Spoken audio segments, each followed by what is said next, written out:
देखो जी, पिछले काफ़ी लंबे समय तो ਜਿਹੜੀਆਂ ਮੁਲਾਜ਼ਮ ਜਥੇਬੰਦੀਆਂ ਨੇ ਉਹ ਤਰਲੋ ਮੱਛੀ ਹੋ ਰਹੀਆਂ ਕਿ ਜਿਹੜਾ ਸਰਕਾਰ ਨੇ 6ਵਾਂ ਪੇ ਕਮਿਸ਼ਨ ਬਹਾਲ ਕੀਤਾ ਵਾ।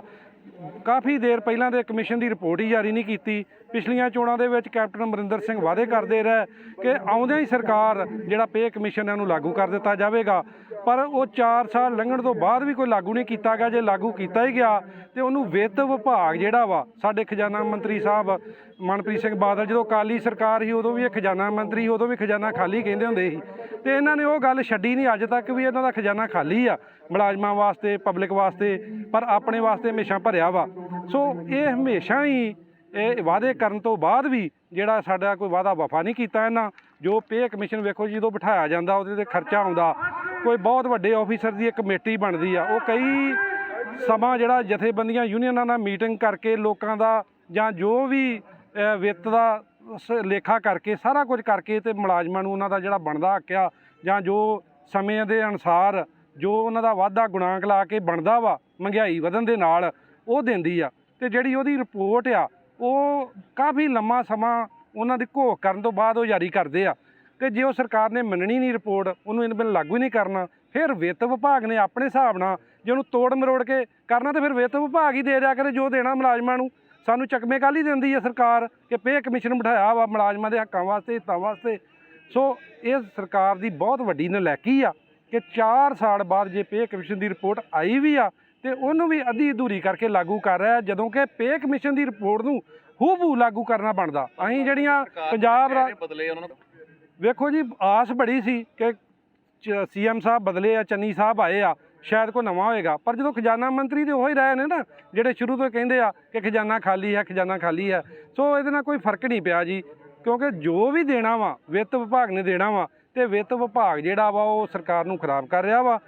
ਤੋਂ ਆਗਾਮੀ ਚੋਣਾਂ ਆ ਰਹੀਆਂ, ਸਾਰੇ ਪੰਜਾਬ ਦੇ ਮੁਲਾਜ਼ਮ ਜਿਹੜੇ ਆ, ਅਸੀਂ 24 ਕੈਟੇਗਰੀਜ਼ ਆ, ਸਿੱਖਿਆ ਵਿਭਾਗ ਤੇ ਸਿਹਤ ਵਿਭਾਗ, ਸਾਨੂੰ ਜਿਹੜਾ ਵਾ ਉਹ ਘਟਾ ਕੇ ਗੁਣਾਂਕ 2.25 ਦਾ ਲਾਇਆ ਜਾ ਰਿਹਾ, ਜਦੋਂ ਕਿ ਪੇ ਕਮਿਸ਼ਨ ਨੇ 2.59 ਗੁਣਾਂਕ ਜਿਹੜਾ ਵਾ ਉਹ ਲਾਇਆ ਵਾ। ਹੁਣ ਜਿਹੜੀ ਸਰਕਾਰ ਆ ਉਹ ਮੁਲਾਜ਼ਮ ਜਥੇਬੰਦੀਆਂ ਨਾਲ ਸੌਦੇਬਾਜ਼ੀਆਂ ਕਰ ਰਹੀ ਆ, ਉਹਨਾਂ ਨਾਲ ਬਹਿ ਕੇ ਤੁਹਾਨੂੰ ਇੰਨੇ % ਵਾਧਾ ਦੇ ਦਿੰਦੇ ਆ, 10% ਦੇ ਦਿੰਦੇ ਆ, 15% ਦੇ ਦਿੰਦੇ ਆ। ਇਹ ਕੋਈ ਵੇਖੋ ਜੀ ਨਾ ਦੇ ਕੋਈ ਹੈਗੀ ਆ ਵਪਾਰ ਆ ਕੋਈ, ਇਹਦੇ ਮੁਲਾਜ਼ਮਾਂ ਦੇ ਪੰਜਾਬ ਦੇ ਮੁਲਾਜ਼ਮਾਂ ਨੂੰ ਜੋ ਅਸੀਂ ਦੇਣਾ ਉਹਨਾਂ ਦਾ ਬਣਦਾ ਹੱਕ ਆ ਉਹ ਦੇਣਾ ਵਾ, ਤੇ ਉਹ ਜੋ ਪੇ ਕਮਿਸ਼ਨ ਨੇ ਇੰਨੇ ਸਮਾਂ ਲਾ ਕੇ ਤਿਆਰ ਕੀਤਾ ਉਹਦੇ ਅਨੁਸਾਰ ਦੇਣਾ ਬਣਦਾ ਵਾ, ਨਾ ਕਿ ਵਿੱਤ ਵਿਭਾਗ ਜਿਹੜਾ ਉਹਨੂੰ ਤੋੜ ਮਰੋੜ ਕੇ ਪੇਸ਼ ਕਰੇ। ਫਿਰ ਪੇ ਕਮਿਸ਼ਨ ਬਿਠਾਉਣ ਦਾ ਮਸਲਾ ਹੀ ਕੋਈ ਨਹੀਂ, ਬਿਠਾਉਣ ਦੀ ਲੋੜ ਹੀ ਕੋਈ ਨਹੀਂ ਜੇ ਪੇ ਕਮਿਸ਼ਨ ਦੀ ਮੰਨਣੀ ਕੋਈ ਨਹੀਂ। ਸੋ ਇਹ ਸਰਕਾਰ ਦੀ ਬਹੁਤ ਵੱਡੀ ਨਲਾਇਕੀ ਆ ਕਿ ਇੱਕ ਕਮਿਸ਼ਨ ਦੀ ਰਿਪੋਰਟ ਜਿਹੜੀ ਆ ਉਹਨੂੰ ਲਾਗੂ ਨਹੀਂ ਕਰ ਰਹੀ ਤੇ ਪੰਜਾਬ ਦੇ ਸਾਰੇ ਮੁਲਾਜ਼ਮ ਜਿਹੜੇ ਆ ਸਰਕਾਰ ਦੇ ਇਸ ਵੇਲੇ ਵਿਰੁੱਧ ਬੈਠੇ। ਅਧਿਆਪਕ ਗੱਠਜੋੜ ਦੇ ਬੈਨਰ ਦੇ ਹੇਠ ਪੰਜਾਬ ਰਾਜ ਅਧਿਆਪਕ ਗੱਠਜੋੜ ਦੇ ਵਿੱਚ ਪ੍ਰਮੁੱਖ 6 ਜਥੇਬੰਦੀਆਂ ਜਿਹੜੀਆਂ ਅਧਿਆਪਕਾਂ ਦੀਆਂ ਉਹ ਸ਼ਾਮਲ ਹੈ। ਉਹ ਤੋਂ ਬਿਨਾਂ ਨਰਸ ਦੀਆਂ ਜਿਹੜੀ ਇੱਕ ਵੱਡੀ ਐਸੋਸੀਏਸ਼ਨ ਜਿਹੜੀ ਉਹ ਸ਼ਾਮਲ ਹੈ।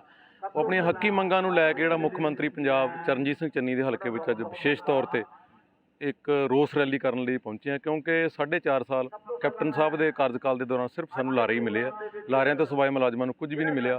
DA ਲਈ ਵੀ ਤਰਸ ਰਹੇ ਹਾਂ ਅਸੀਂ। ਪੇ ਕਮਿਸ਼ਨ ਦਾ ਜਿਹੜਾ ਲੰਗੜਾ ਪੇਸ਼ ਕੀਤਾ ਸੀ ਪੰਜਾਬ ਸਰਕਾਰ ਨੇ, ਉਹਦੇ 'ਤੇ ਕੋਈ ਵੀ ਐਕਸ਼ਨ ਨਹੀਂ ਹੋਇਆ, ਅਜੇ ਤੱਕ ਲਾਗੂ ਨਹੀਂ ਕੀਤਾ ਗਿਆ।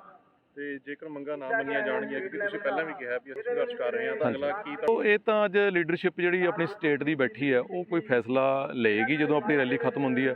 ਜੇ ਪ੍ਰਸ਼ਾਸਨ ਵੱਲੋਂ ਕੋਈ ਸਾਡੇ ਜਿਹੜੀਆਂ ਡਿਮਾਂਡ ਚਾਰਟ ਉਹਦੇ 'ਤੇ ਕੋਈ ਬਣਦਾ ਐਕਸ਼ਨ ਨਹੀਂ ਕੀਤਾ ਜਾਂਦਾ, ਫਿਰ ਅਸੀਂ ਇੱਕ ਫੈਸਲਾ ਲਵਾਂਗੇ। ਜਿਹੜੇ ਸਾਡੇ 6 ਕਨਵੀਨਰ ਸਾਹਿਬਾਨ ਹੈਗੇ ਆ ਜਿਹੜੇ ਵੀ ਆਪਾਂ ਕਿੱਧਰਲੇ ਪਾਸੇ ਨੂੰ ਜਾਣਾ ਹੈ, ਆਪਾਂ ਭੁੱਖ ਹੜਤਾਲ ਵੱਲ ਜਾਣਾ ਹੈ, ਕਿਹੜੇ ਪਾਸੇ, ਕਿਉਂਕਿ ਸਾਡੀ ਜਿਹੜੀਆਂ ਮੰਗਾਂ ਨੇ ਇਹਨਾਂ ਦੇ ਨਾਲ ਸਰਕਾਰ ਨੇ ਸਹਿਮਤੀ ਦਰਸਾਈ ਹੈ। ਪਹਿਲਾਂ ਜਿਹੜੀ ਇੱਕ ਆਫੀਸਰ ਕਮੇਟੀ ਬਣਾਈ ਵੀ ਸੀ ਉਹਦੇ ਨਾਲ ਮੀਟਿੰਗ ਹੋਈ, ਉਹਨਾਂ ਨੇ ਸਾਡੀਆਂ ਮੰਗਾਂ ਨੂੰ ਬਿਲਕੁਲ ਪ੍ਰਵਾਨ ਕਰਿਆ। ਉਹ ਤੋਂ ਬਿਨਾਂ ਸਾਡੇ ਪ੍ਰਮੁੱਖ ਸਕੱਤਰ ਪਹਿਲੇ ਕੈਪਟਨ ਸਾਹਿਬ ਦੇ ਸੀ ਜਿਹੜੇ, ਉਹਨਾਂ ਨੇ ਜਿਹੜੀ ਸਾਡੀ ਗੱਲ ਨਾਲ ਸਹਿਮਤੀ ਪ੍ਰਗਟਾਈ ਹੈ। ਇਹ ਤੋਂ ਬਾਅਦ ਹੁਸਨ ਲਾਲ ਜੀ ਜਿਹੜੇ ਪ੍ਰਮੁੱਖ ਸਕੱਤਰ ਮੁੱਖ ਮੰਤਰੀ ਪੰਜਾਬ ਦੇ ਆ, ਉਹਨਾਂ ਨੇ ਸਾਡੀਆਂ ਮੰਗਾਂ ਦੇ ਨਾਲ ਬਿਲਕੁਲ ਸਹਿਮਤੀ ਪ੍ਰਗਟਾਈ ਹੈ, ਪਰੰਤੂ ਉਹਨਾਂ ਨੇ ਸਾਨੂੰ ਇੱਕ ਭਰੋਸਾ ਵੀ ਦਿੱਤਾ ਸੀ ਵੀ ਜਲਦੀ ਤੁਹਾਡਾ ਨੋਟੀਫਿਕੇਸ਼ਨ ਹੋਏਗਾ, ਪਰੰਤੂ ਉਹ ਨੋਟੀਫਿਕੇਸ਼ਨ 'ਤੇ ਕੋਈ ਕਾਰਵਾਈ ਨਹੀਂ ਹੋਈ। ਅੱਕ ਕੇ ਸਾਨੂੰ ਜਿਹੜਾ ਲਾਰਿਆਂ ਤੋਂ ਤੰਗ ਆ ਕੇ ਸਾਨੂੰ ਜਿਹੜਾ ਐਕਸ਼ਨ ਜਿਹੜਾ ਕਰਨਾ ਪਿਆ।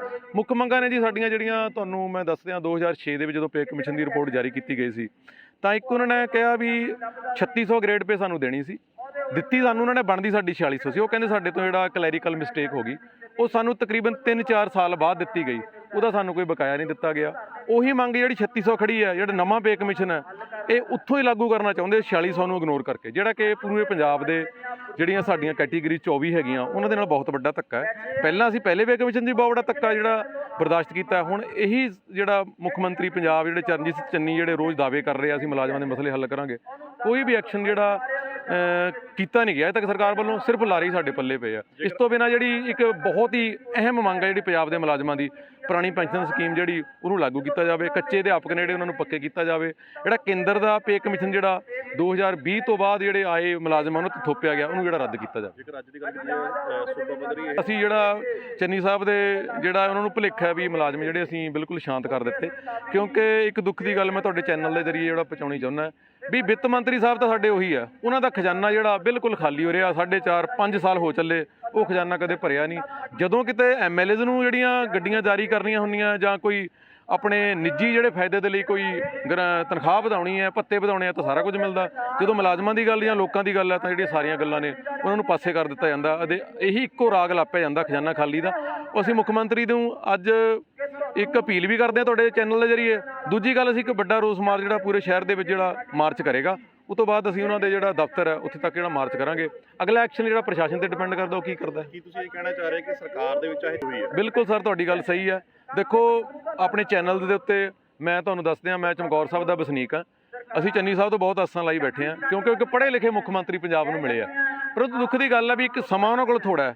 ਹੁਣ ਤੱਕ ਉਹਨਾਂ ਨੂੰ ਵਿਚਾਰਿਆਂ ਨੂੰ ਗੇੜੇ ਜਿਹੜੇ ਦਿੱਲੀ ਦੇ ਨੇ ਉਹਨਾਂ ਨੇ ਮਾਰ ਲਿਆ, ਉਹਨਾਂ ਦਾ ਅੰਦਰੂਨੀ ਕਲੇਸ਼ ਹੈ ਕਾਂਗਰਸ ਦਾ। ਪਰੰਤੂ 1 ਮਿੰਟ ਦੀ ਗੱਲ ਹੈ, ਇਹ ਕੋਈ ਬਹੁਤ ਅਸੀਂ ਵੱਡੀ ਗੱਲ ਨਹੀਂ ਮੰਗ ਰਹੇ। ਅਸੀਂ ਚਾਹੁੰਦੇ ਹਾਂ ਵੀ 31/12/15 ਤੋਂ ਜਿਹੜੀ ਬਣਦੀ ਤਨਖਾਹ ਹੈ ਸਾਨੂੰ ਜਿਹੜਾ 2.59 ਦਾ ਗੁਣਾਂਕ ਅੰਕ ਉਚੇਰਾ ਦੇ ਕੇ ਜਿਹੜਾ ਮੁਲਾਜ਼ਮਾਂ ਨੂੰ ਸ਼ਾਂਤ ਕੀਤਾ ਜਾਵੇ। ਇਹ ਸਾਡੀ ਹੱਕੀ ਮੰਗ ਆ, ਅਸੀਂ ਕੋਈ ਐਕਸਟਰਨਲ ਤੇ ਮੰਗ ਨਹੀਂ ਰਹੇ। ਪੇ ਕਮਿਸ਼ਨ ਸਰਕਾਰ ਨੇ ਇਸ਼ੂ ਕੀਤਾ ਹੈ ਉਹਨੂੰ ਅਸੀਂ ਮੁੱਢ ਤੋਂ ਹੀ ਨਕਾਰਦੇ ਹਾਂ।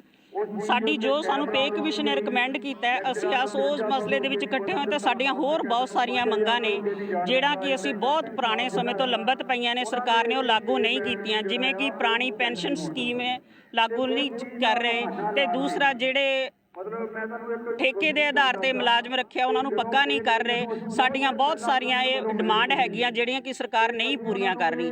ਜਿਸ ਤਰ੍ਹਾਂ ਕਿ ਨਰਸਿੰਗ ਕੇਅਰ ਅਲਾਉਂਸ ਸਾਰੀਆਂ ਸਟੇਟਾਂ 'ਚ ਮਿਲਦਾ ਹੈ, ਸੈਂਟਰ 'ਚ ਮਿਲਦਾ ਹੈ, ਸਾਨੂੰ ਨਰਸਿੰਗ ਕੇਅਰ ਅਲਾਉਂਸ ਵੀ ਨਹੀਂ ਦਿੱਤਾ ਜਾਂਦਾ। ਇੱਕ ਮੈਂ ਤੁਹਾਨੂੰ ਤੁਹਾਡੀ ਸਟੇਜ ਤੋਂ ਦੱਸਣਾ ਚਾਹੁੰਦੀ ਹਾਂ ਜਿਹੜੀ ਕਿ ਬਹੁਤ ਹੀ ਸ਼ਰਮ ਦੀ ਗੱਲ ਹੈ, ਸਾਨੂੰ ਇੱਕ ਡਾਈਟ ਅਲਾਉਂਸ ਮਿਲਦਾ ਜਿਹੜਾ ਕਿ ਸਿਰਫ 20 ਰੁਪਏ ਡੇਲੀ ਮਿਲਦੀ ਹੈ। ਸਾਨੂੰ 2800 ਕੈਲਰੀ ਗਵਰਨਮੈਂਟ ਰਿਕਮੈਂਡ ਕਰਦੀ ਹੈ ਵੀ ਨਰਸਿੰਗ ਨੂੰ 2800 ਕੈਲਰੀ ਡਾਈਟ ਦੀ ਲੋੜ ਹੈ, ਤੇ ਮੈਨੂੰ ਦੱਸ ਦੇਣ ਜਦੋਂ ਕਿ 60 ਰੁਪਏ ਕਿਲੋ ਦੁੱਧ ਹੈ ਤੇ ਕਿਸ ਹਿਸਾਬ ਨਾਲ ਉਹ ਕੈਲਰੀ ਪੂਰੀ ਕਰਨੀਆਂ ਨੇ, ਤੇ ਅਸੀਂ ਉਸ ਇਨਫੈਕਸ਼ਨ ਦੇ ਵਿੱਚ ਰਹਿੰਦੇ ਹਾਂ ਜਦੋਂ ਕਿ ਸਾਨੂੰ ਰਿਚ ਹਾਈ ਪ੍ਰੋਟੀਨ ਡਾਈਟ ਦੀ ਲੋੜ ਹੁੰਦੀ ਹੈ। ਉਸ ਡਾਈਟ ਨੂੰ ਪੂਰਾ ਕਰਨ ਲਈ ਸੈਂਟਰ 1500 ਰੁਪਏ ਡੇਲੀ ਦਿੰਦੀ ਹੈ ਤੇ ਸਾਡੀ ਸਰਕਾਰ ਸਾਨੂੰ 20 ਰੁਪਏ ਡੇਲੀ ਦਿੰਦੀ ਹੈ। ਇਹ ਇੱਕ ਬਹੁਤ ਹੀ ਸ਼ਰਮਨਾਕ ਗੱਲ ਹੈ ਜਿਹੜੀ ਕਿ ਸਾਡੀ ਬਰਦਾਸ਼ਤ ਤੋਂ ਬਾਹਰ ਹੈ। ਅਸੀਂ ਇਸ ਮੰਚ ਤੋਂ ਸਰਕਾਰ ਨੂੰ ਦੱਸਣਾ ਚਾਹੁੰਦੇ ਹਾਂ ਵੀ ਅਗਰ ਜੇ ਸਾਨੂੰ ਪੇ ਕਮਿਸ਼ਨ ਨੇ ਜੋ ਨੋਟੀਫਾਈ ਕੀਤਾ ਹੈ, ਰਿਕਮੈਂਡ ਕੀਤਾ ਹੈ, ਸਰਕਾਰ ਸਾਨੂੰ ਉਹ ਨਹੀਂ ਦਿੰਦੀ ਤੇ ਅਸੀਂ ਸਰਕਾਰ ਦੇ ਨਾਸੀ ਧੂਆਂ ਲਿਆ ਦਾਂਗੇ ਤੇ ਅਸੀਂ ਕਿਸੇ ਵੀ ਤਰ੍ਹਾਂ ਪਿੱਛੇ ਨਹੀਂ ਹਟਾਂਗੇ। ਅਸੀਂ ਸਰਕਾਰ ਨੂੰ ਸਿਖਾ ਦੇਵਾਂਗੇ ਕਿ ਕਿਸ ਤਰ੍ਹਾਂ ਅਧਿਆਪਕ ਗੱਠਜੋੜ ਅਤੇ ਨਰਸਿੰਗ ਇਕੱਠੇ ਹੋ ਕੇ ਇਸ ਸਰਕਾਰ ਦੀਆਂ ਚੂੜਾਂ ਕਿਵੇਂ ਲਾਉਂਦੇ ਹੈ ਤੇ ਕਿਸ ਹਿਸਾਬ ਨਾਲ ਆਪਣੀਆਂ ਨੋਟੀਫਿਕੇਸ਼ਨਾਂ ਕਰਾਉਂਦੇ। ਨਹੀਂ ਤਾਂ ਫਿਰ ਸਰਕਾਰ ਆਪਣੇ ਆਪ ਨੂੰ ਸੋਚੇ ਵੀ ਆਉਣ ਵਾਲੀਆਂ ਜਿਹੜੀਆਂ ਚੋਣਾਂ ਨੇ ਉਸ ਚੋਣਾਂ ਦੇ ਵਿੱਚ ਇਹ ਆਪਣੇ ਆਪ ਨੂੰ ਤਿਆਰ ਰੱਖਣ ਵੀ ਅਸੀਂ ਮੁਲਾਜ਼ਮ ਵਰਗ ਨੂੰ ਕਿਸ ਤਰ੍ਹਾਂ ਹਰਾਸ਼ ਕੀਤਾ ਸੀ ਤੇ ਮੁਲਾਜ਼ਮ ਵਰਗ ਸਾਨੂੰ ਕਿਸ ਤਰ੍ਹਾਂ ਹਰਾਸ਼ ਕਰ ਰਿਹਾ ਤੇ ਇਹ ਆਪਣੇ ਬਿਸਤਰੇ ਗੋਲ ਕਰਨ ਲਈ ਤਿਆਰ ਰਹਿਣ। ਅਸੀਂ ਤੁਹਾਡੇ ਮੰਚ ਤੋਂ CM ਚੰਨੀ ਸਾਹਿਬ ਨੂੰ ਬੇਨਤੀ ਕਰਨੀ ਚਾਹੁੰਦੇ ਹਾਂ ਕਿ ਸਾਨੂੰ ਤੁਸੀਂ ਸੜਕਾਂ ਤੇ ਰੋਲਣ ਲਈ ਮਜਬੂਰ ਨਾ ਕਰੋ। ਅਗਰ ਅਸੀਂ ਮਜਬੂਰ ਹੋ ਗਏ ਤਾਂ ਤੁਸੀਂ ਵੀ ਮਜਬੂਰ ਹੋ ਜਾਓਗੇ। ਮਨਪ੍ਰੀਤ ਬਾਦਲ ਤਾਂ ਇੱਕ ਇਹੋ ਜਿਹਾ ਨਿਕੰਮਾ ਮੰਤਰੀ ਹੈ ਜਿਹਨੇ ਪਹਿਲਾਂ ਬਾਦਲ ਨੂੰ ਰੋਲ ਦਿੱਤਾ, ਉਸ ਤੋਂ ਬਾਅਦ ਕੈਪਟਨ ਨੂੰ ਰੋਲ ਦਿੱਤਾ ਤੇ ਮੇ ਵੀ ਲੱਗਦਾ ਹੋ ਸਕਦਾ ਉਹ ਚੰਨੀ ਸਾਹਿਬ ਨੂੰ ਵੀ ਰੋਲ ਜਾਣ। ਤੇ ਚੰਨੀ ਸਾਹਿਬ ਨੂੰ ਥੋੜਾ ਆਪਣੀ ਕੁਆਲੀਫਿਕੇਸ਼ਨ ਦੇ ਆਧਾਰ ਤੇ ਸੋਚਣਾ ਚਾਹੀਦਾ ਵੀ ਮੈਂ ਮੁਲਾਜ਼ਮ ਵਰਗ ਜੋ ਮੇਰੇ ਤੋਂ ਮੰਗ ਰਿਹਾ ਹੈ, ਅਸੀਂ ਕੋਈ ਭੀਖ ਨਹੀਂ ਮੰਗ ਰਹੇ, ਅਸੀਂ ਆਪਣਾ ਹੱਕ ਮੰਗ ਰਹੇ ਹਾਂ। ਸਾਡਾ ਹੱਕ ਸਾਡੀ ਕੁਆਲੀਫਿਕੇਸ਼ਨ ਤੇ ਸਾਡੇ ਕੰਮਾਂ ਦੇ ਆਧਾਰਿਤ ਹੈ। ਜਿਹੜੀ ਇੱਕ ਨਰਸ ਹੈ ਉਹ ਇੱਕ ਜੰਮਦੇ ਬੱਚੇ ਤੋਂ ਲੈ ਕੇ ਐਂਡ ਤੱਕ ਪਰਵਰਿਸ਼ ਕਰਦੀ ਹੈ ਤੇ ਉਹਨਾਂ ਦੀ ਬਹੁਤ ਚੰਗੀ ਤਰ੍ਹਾਂ ਸਿਹਤ ਦਾ ਧਿਆਨ ਰੱਖਦੀ ਹੈ। ਤੇ ਜੋ ਟੀਚਰ ਵਰਗ ਹੈ ਸਾਡੇ ਸਮਾਜ ਨੂੰ ਘੜਨ ਦੇ ਵਿੱਚ ਇੱਕ ਅਹਿਮ ਰੋਲ ਅਦਾ ਕਰਦਾ ਹੈ, ਜਿਨ੍ਹਾਂ ਤੋਂ ਕਿ ਸਰਕਾਰ ਦੋਵਾਂ ਵਰਗਾਂ ਦੇ ਉੱਪਰੋਂ ਆਪਣਾ ਪੱਲਾ ਝਾੜ ਰਹੀ ਹੈ ਤੇ ਸਰਕਾਰ ਪੱਲਾ ਨਹੀਂ ਝਾੜ ਸਕਦੀ। ਜਦੋਂ ਦੋਨੋਂ ਵਰਗ ਇਕੱਠੇ ਹੋ ਗਏ ਤੇ ਪਿੰਡਾਂ ਦੀਆਂ ਗਲੀਆਂ ਦੇ ਵਿੱਚ ਨਿਕਲੇ ਤੇ ਸਾਨੂੰ ਲੱਗਦਾ ਵੀ ਸਾਰੇ ਸਾਡੇ ਜੋ ਪੰਜਾਬ ਦੇ ਲੋਕ ਨੇ ਸਾਡੇ ਨਾਲ ਖੜਨਗੇ, ਕਿਉਂਕਿ ਪਿੰਡਾਂ ਦੇ ਲੋਕਾਂ ਨੂੰ ਦੋਵਾਂ ਵਰਗਾਂ ਦੀ ਲੋੜ ਹੈ, ਉਹਨਾਂ ਨੂੰ ਨਰਸਿੰਗ ਦੀ ਵੀ ਲੋੜ ਹੈ ਤੇ ਉਹਨਾਂ ਨੂੰ ਟੀਚਰ ਦੀ ਵੀ ਲੋੜ ਹੈ। ਸਰਕਾਰ ਨੇ ਮੰਗਾਂ ਨਾ ਮੰਨੀਆਂ ਤਾਂ ਕੀ ਸਾਡਾ ਅਗਲਾ ਹੋਏਗਾ? ਅਸੀਂ ਜੋ ਸਾਨੂੰ ਕਰਨਾ ਪਿਆ ਅਸੀਂ ਹਰ ਹੱਦ ਤੱਕ ਕਰਾਂਗੇ। ਅਸੀਂ ਜੇਲ੍ਹਾਂ 'ਚ ਵੀ ਜਾ ਸਕਦੇ ਹਾਂ, ਅਸੀਂ ਆਪਣੀਆਂ ਸ਼ਹੀਦੀਆਂ ਦੇਣ ਲਈ ਵੀ ਤਿਆਰ ਹਾਂ, ਕਿਉਂਕਿ ਇਹ ਇੱਕ ਸ਼ਹੀਦਾਂ ਦੀ ਧਰਤੀ ਹੈ ਤੇ ਅਸੀਂ ਇਸ ਚੀਜ਼ ਤੇ ਵੀ ਵਿਸ਼ਵਾਸ ਕਰਦੇ ਹਾਂ ਕਿ ਇਸ ਧਰਤੀ ਤੋਂ ਸਾਡੇ ਦਸ਼ਮੇਸ਼ ਪਿਤਾ ਸਾਡੇ ਨਾਲ ਖੜਨਗੇ ਤੇ ਚੰਨੀ ਸਾਹਿਬ ਨੂੰ ਸਾਡੀਆਂ ਇਹ ਮੰਗਾਂ ਨੂੰ ਪੂਰੀਆਂ ਕਰਨਾ ਪੈਣਾ ਹੈ। ਅਗਰ ਉਹ ਨਹੀਂ ਕਰਨਗੇ ਤਾਂ ਹੋ ਸਕਦਾ ਹੈ ਸਾਨੂੰ ਲੰਬਾ ਸੰਘਰਸ਼ ਲੜਨਾ ਪਵੇ ਤੇ ਸੰਘਰਸ਼ ਕਰਨ ਤੋਂ ਬਿਲਕੁਲ ਪਿੱਛੇ ਨਹੀਂ ਹਟਾਂਗੇ ਤੇ ਅਸੀਂ ਇਸ ਪੰਜਾਬ ਸਰਕਾਰ ਦੀਆਂ ਚੂੜਾਂ ਹਿਲਾ ਕੇ ਹੀ ਦਮ ਲਵਾਂਗੇ ਤੇ ਅਸੀਂ ਆਪਣਾ ਸੰਘਰਸ਼ ਐਸੇ ਤਰ੍ਹਾਂ ਹੀ ਲਗਾਤਾਰ ਜਾਰੀ ਰੱਖਾਂਗੇ। ਕੀ ਨਾਮ ਹੈ ਸਰ ਆਪਣਾ ਜੀ? ਮੈਂ ਰਵਿੰਦਰ ਸਿੰਘ ਲੈਕਚਰਰ ਯੂਨੀਅਨ ਨੂੰ ਰਿਪਰੈਜ਼ੈਂਟ ਕਰਦਾ ਜੀ। ਮੈਂ ਸਰਕਾਰੀ ਸੀਨੀਅਰ ਸੈਕੰਡਰੀ ਸਕੂਲ ਖੇੜੀ ਸਲਾਬਪੁਰ ਵਿਖੇ ਇੰਗਲਿਸ਼ ਲੈਕਚਰਰ ਹਾਂ ਜੀ। ਤੇ ਜਿਸ ਹਿਸਾਬ ਨਾਲ ਮੈਂ ਪੰਜਾਬ ਸਰਕਾਰ ਦੀ ਇਸ ਟਾਈਮ ਕਾਰਗੁਜ਼ਾਰੀ ਦੇਖ ਰਿਹਾ ਕਿ ਚੰਨੀ ਸਾਹਿਬ ਬਹੁਤ ਜ਼ਿਆਦਾ ਲੋਕ ਹਿਤੈਸ਼ੀ ਬਣ ਰਹੇ ਹੈ, ਸਿਰਫ ਦਿਖਾਵੇ ਕਰ ਰਹੇ ਹੈ ਔਰ ਇਹਨਾਂ ਦਿਖਾਵਿਆਂ ਦਾ ਸਾਰਾ ਜਿਹੜਾ ਠੀਕਰਾ ਅਖੀਰ ਦੇ ਵਿੱਚ ਇਹਨਾਂ ਦੇ ਉੱਪਰ ਭੰਨ ਹੋਣਾ, ਕਿਉਂਕਿ ਮਨਪ੍ਰੀਤ ਬਾਦਲ ਲਗਾਤਾਰ ਮੁਲਾਜ਼ਮਾਂ ਦਾ, ਕਿਸਾਨਾਂ ਦਾ, ਹਰੇਕ ਵਰਗ ਦਾ ਨੁਕਸਾਨ ਕਰਦੇ ਹੈ ਲਗਾਤਾਰ ਔਰ ਖਜ਼ਾਨਾ ਖਾਲੀ ਦੱਸ ਕੇ ਸਾਰੇ ਪੰਜਾਬ ਵਰਗ ਨੂੰ ਰੋਲ ਰਹੇ ਹੈ। ਤੇ ਮੈਨੂੰ ਲੱਗਦਾ ਕਿ ਜਿਹੜੇ ਲੋਕ ਹਿਤੈਸ਼ੀ ਫੈਸਲੇ ਆ ਜਿਹੜੇ ਚੰਨੀ ਸਾਹਿਬ ਦੇ, ਉਹਨਾਂ ਨੂੰ ਖੂਹ ਖਾਤੇ ਪਾ ਦੇਣਾ ਇਹਨਾਂ ਨੇ ਇਸ ਹਿਸਾਬ ਨਾਲ, ਜੋ ਉਸ ਹਿਸਾਬ ਨਾਲ ਪੰਜਾਬ ਸਰਕਾਰ ਦੀ ਇਸ ਟਾਈਮ ਕਾਰਗੁਜ਼ਾਰੀ ਲੱਗਦੀ ਹੈ। ਔਰ ਮੁਲਾਜ਼ਮ ਅਤੇ ਸਾਰਾ ਵਰਗ ਇਹਨਾਂ ਨੂੰ ਸਬਕ ਸਿਖਾਉਣ ਨੂੰ ਤਿਆਰ ਹੈ। ਕੱਲਾ ਮਨਪ੍ਰੀਤ ਬਾਦਲ ਨੂੰ ਹਰਾਉਣਾ ਸਾਡਾ ਮਕਸਦ ਨਹੀਂ ਹੈ। ਅਸੀਂ ਜੇ ਪੰਜਾਬ ਸਰਕਾਰ ਨੇ ਇਹੀ ਵਤੀਰਾ ਰੱਖਿਆ ਤਾਂ ਅਸੀਂ ਇਹਨਾਂ ਨੂੰ ਘਰ ਨੂੰ ਤੋਰਨ ਲਈ ਪੂਰੇ ਤਿਆਰ ਹਾਂ।